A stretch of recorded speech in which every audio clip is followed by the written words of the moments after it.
राधे राधे श्री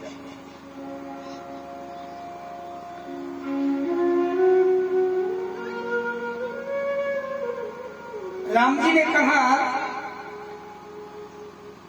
सीता जी पूर्णमासी आने दो।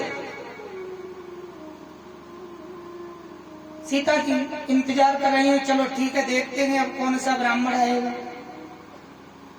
अब तक जितने भी ब्राह्मण आए उन्होंने 2-4 पूरी खाकर ही अपना पेट भर लिया। तो पूर्णमासी के दिन राम जी जो है अगस्त ऋषि को ले आए। ये वो अगस्त ऋषि हैं जिन्होंने एक चुल्लू में पूरे समुद्र का पान कर लिया था।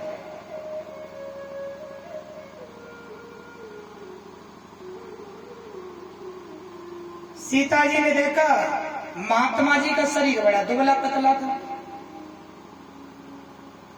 बोले राम जी प्रभु ये बताओ ये ब्राह्मण क्या भोजन करेगा, इसका शरीर तो काफी दुबला पतला है। राम जी बोले तुम भोजन कराओ, मालूम पड़ जाएगी आपको। महात्मा जी ने आसन पर विराजमान हुए। महात्मा जी सीता जी प्रसाद लेकर आई। किसी में खीर है, किसी में रायता है, पूड़ी छोटी छोटी पूड़ी है। महात्मा जी बोले देखो सुनो, अगर तुम भोजन कराना चाहती हो तो ये छोटे छोटे पात्र नहीं, जिसमें आपकी वो खीर बनी है ना उसी पात्र को ले आओ। सीता जी बोली ये कैसे खाएगा, और जिसमें रायता बनाएंगे ना उसी पात्र को उठा लो, और जितनी पूड़ी बन चुकी है अब तक सुबह से उसे भी ले आओ। महात्मा जी के सामने रख दिया गया। लो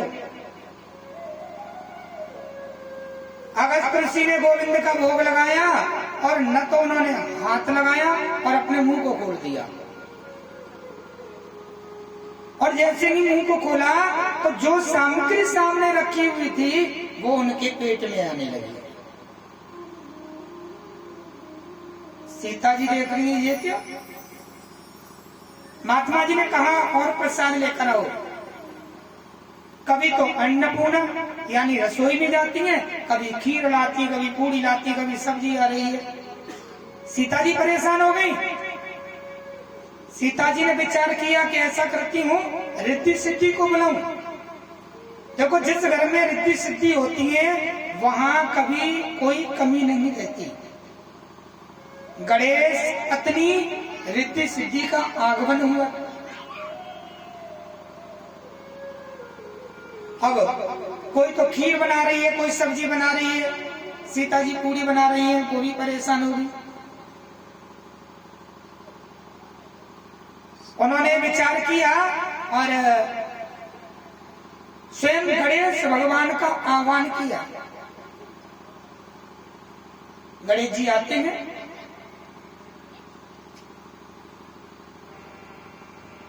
और गणेश जी महाराज को पूड़ी बेलने पे लगा दिया। गणेश जी को लगाते हैं पूड़ी बेलने पर। अब तो गणेश जी भी परेशान हो गए, तो सीता जी महात्मा जी के पास में पहुंची और हाथ जोड़ कर कहने लगी कि गुरुदेव ऐसा बताते हैं कि जब आधा भोजन हो जाता है तो जल पीना चाहिए। महात्मा जी कहने लगे जब मेरा आधा भोजन हो जाएगा ना तब मैं जल का पान कर लूंगा बीच में। बोले आधा भोजन नहीं हुआ, बोले जब आधा भोजन हो जाएगा तब कर लूंगा। सीता जी विचार करती हैं जब ये महात्मा इतना भोजन कर रहा है तो फिर जल कितना पिएगा, क्योंकि भोजन से 4 गुना अधिक जल का पान करना चाहिए।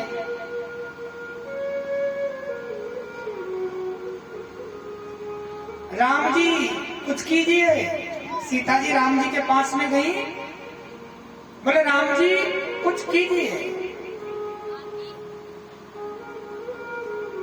राम जी ने कहा आप चिंता ना करो, राम जी समझ गए, सीता जी परेशान हो गई और राम जी बीच पंगत में आकर बैठ गए और हाथ में जल लिया, ओम पूर्णमिदः, और जैसे ही मंत्र बोला हाथ धो लिए। संतों की पंगत में, ब्राह्मण की पंगत में ये होता है कि अगर कोई हाथ धो लेता है तो बीच में जितने भी महात्मा भोजन कर रहे हैं, जितने संत भोजन कर रहे हैं, सभी भोजन को बंद कर देते हैं। सभी विद्वान जन, संत जन भोजन बंद कर देते हैं। महात्मा जी कहने लगे कि राम जी तुमने बहुत बड़ी गलती की। पहले तो किसी ब्राह्मण को निमंत्रण देते नहीं है। अगर आपने कोई ब्राह्मण भोजन पर बुलाया है तो उसे पूरा भोजन कराते हैं। तुमने बीच में हाथ धो लिए, मेरा पेट भर नहीं पाया। शास्त्र में ऐसा लिखा हुआ है कि अर्ध भोजन वृत्तिकाय,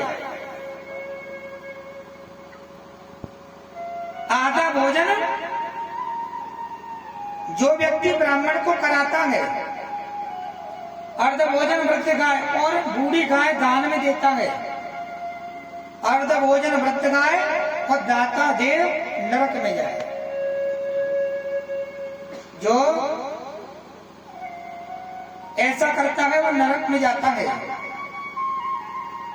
बोले कोई बात नहीं, परंतु मैं आपको श्राप नहीं दूंगा राम जी, आपकी ही कृपा है, पर आपने भोजन कराया तो कम से कम जल का भी पान करा दो।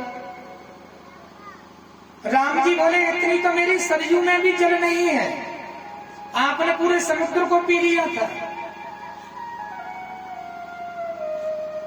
पर जाइए, जब मैं द्वापर में कृष्ण अवतार धारण करूंगा तब मैं आपको बुलाऊंगा, जब इंद्र वर्षा करेगा।